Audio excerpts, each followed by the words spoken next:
Tacitus tells us that the German tribes kept secret white horses in the groves and woods of the gods, and that from their neighings and snortings, auguries were taken. Amongst the people of the northern marshlands, the white horse seems to have been held in a special honour, and to this day, a white horse rampant forms the cognizance of Hanover and Brunswick.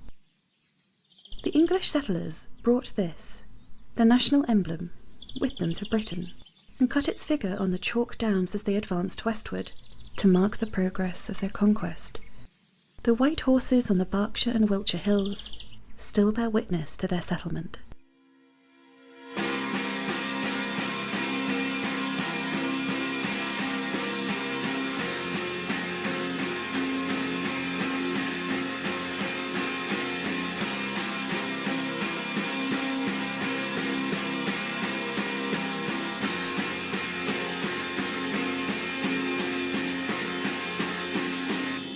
England is a country of gentle gradients, slow-moving rivers, long and well-drained valleys.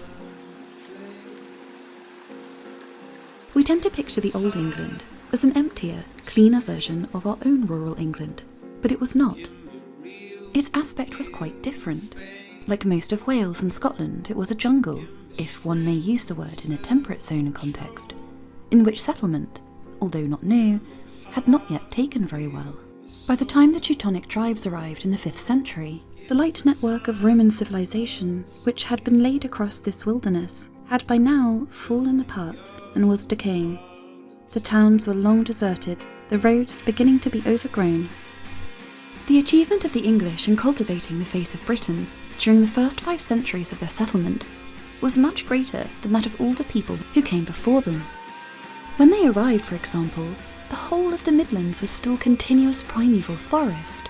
The river valleys in those areas were deserted until the English cleared and cultivated the heavy soils of the lowland valleys. We're left to conclude that it was Anglo energy, Anglo will, which drove them to tackle the job of felling forests and claiming difficult soils for cultivation.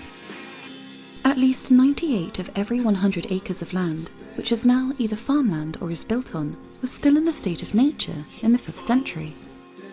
The forests of Selwood, Wychwood, Savernake, Wyre, Arden, Sherwood, Epping, Kinver, Morph and the Chilterns were dark, continuous woodlands, vastly more extensive than they are now, and in which the voice of man had scarcely been heard since the time of the Mesolithic hunters.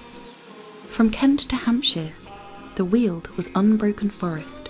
In Sussex, Somerset and Lincolnshire, and neighbouring counties, there were enormous expanses of marsh and fen, huge populations of wildfowl and wading birds.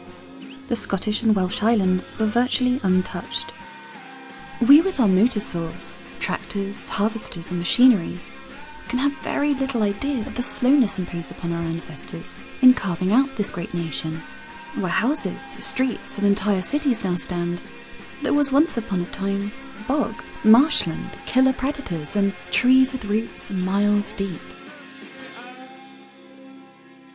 At the end of the Roman occupation, most of England remained as untouched by man as it had been when the ice of the last glaciation retreated, and the great deciduous forests spread across all Europe.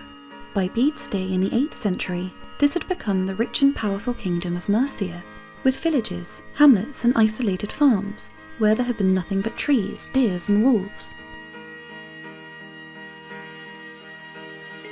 When they did not speak of themselves as Jews, Angles and Saxons respectively, they spoke of themselves as English alone.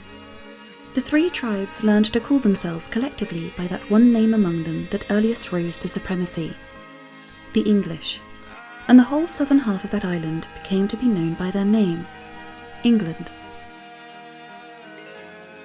This island, 700 miles long and 200 miles wide, advanced to the idea of a national unity to possess a separate general name, but united as a kingdom of 4 brothers.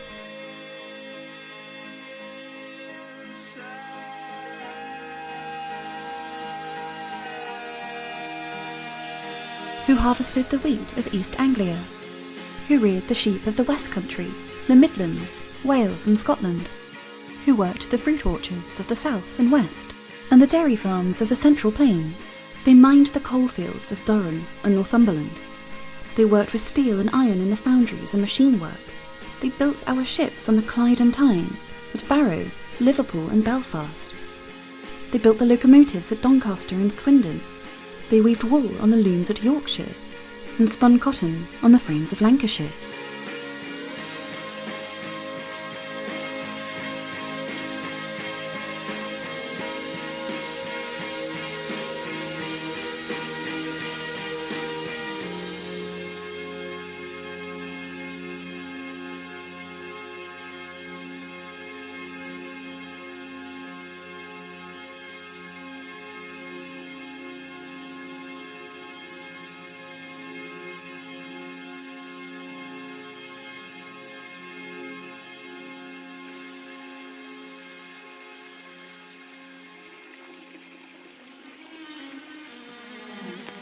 And no matter what else has changed, still in these steep western valleys that look out over the Silver Severn, the native skill remains. Among the healthy farms and the golden limestone villages, the workers live as they've always done. And in their family names, Dyer, Weaver, Hooker, Fuller, they show the heritage of their crafts.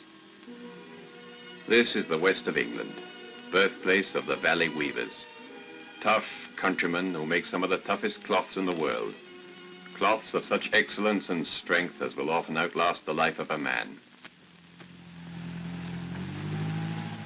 But our local skill, handed down among the families of the valleys, is even more outlasting. A thing deep-rooted in the hills and continuous as the flow of water.